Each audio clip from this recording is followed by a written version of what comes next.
Now that we've got the inverter installed here on the racking, I want to point out that there's actually a weave underneath the racking here, which makes a ground connection to the racking system itself. Now let's connect the AC cabling. One thing that's important for AC cabling, we want to make sure that it's very nice service loop here as well. We want to make sure we put any tension on any of the lines. We're going to make the AC connections now. This can only be put together one way. It is poke-yoke connection.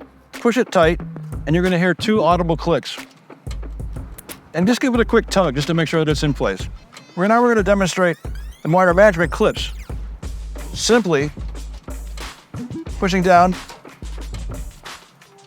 and holding those wires off the roof.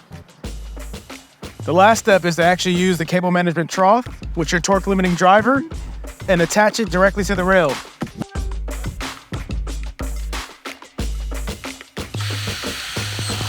This will ensure the cable is protected within the walkway as you're actually installing the system.